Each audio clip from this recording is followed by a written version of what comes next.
కొరటాల చిరంజీవి మధ్య అంతా ఓకేనా? నిజంగా వాళ్ళిద్దరి మధ్య చెడిందా? ఆచార్య ఫలితం చిరు కొరటాల మధ్య చిచ్చు పెట్టిందా? కొందరు దర్శకులకు విజన్ లేదని చిరు చేసిన వ్యాఖ్యలు ఎవరినుద్దేశించి? పక్కోడి పనిలో వేలు పెట్టకుండా ఎవరి పని వాళ్ళు చేసుకుంటే బెటర్ అని కొరటాల అన్నదెవర్ని? వీటన్నిటికీ ఆన్సర్ వచ్చేసింది ఇప్పుడు. ఇదే వాటి ఎక్స్క్లూసివ్ స్టోరీ. ఒక్క ఫ్లాప్తో దర్శకుడు హీరో మధ్య ఉన్న రిలేషన్ చెడిపోతుందనుకోవడం అవివేకమే అవుతుంది. ఎందుకంటే చాలాసార్లు ఫ్లాప్ ఇచ్చిన దర్శకులతోనే హిట్లు కొడుతుంటారు హీరోలు. నాని సరిపోదా శనివారం అలా వచ్చిందే.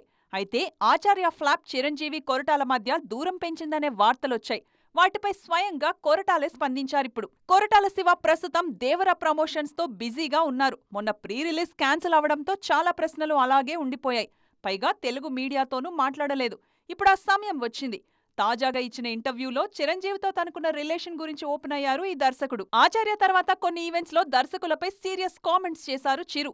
వర్క్షాప్ చేయరని, ఖర్చు పెంచేస్తున్నారని, కథపై క్లారిటీ ఉండదన్నారు. పైగా ఆచార్య పూర్తిగా కొరటాల చాయిస్ అని, ఆయనేం చెప్తే అదే మేం చేశామన్నారు చిరు. ఇదిలా ఉంటే పక్కోడి పనుల్లో వేలు పెట్టకుండా ఎవరి పని వాళ్ళు చేస్తే బెటర్ అన్నారు కొరటాల ఈ మధ్యే. ఇది సోషల్ మీడియాలో బాగా వైరల్ అయింది. కొరటాల చిరంజీవి మధ్య కోల్డ్ వార్ నడుస్తుందని టాక్ ఉన్న నేపథ్యంలో కొరటాల కామెంట్స్ నిప్పురాజేశాయి. అయితే తమ మధ్య అంతా బానే ఉందని, ఆచార్య విడుదలైన రెండో రోజే చిరు దగ్గర్నుంచి నువ్వు స్ట్రాంగ్ గా బౌన్స్ బ్యాక్ అవుతావు శివ అని మెసేజ్ వచ్చిందన్నారు కొరటాల. మొత్తానికి ఈ వివాదానికి కొరటాల క్లారిటీతో ఫుల్ స్టాప్ పడినట్లే.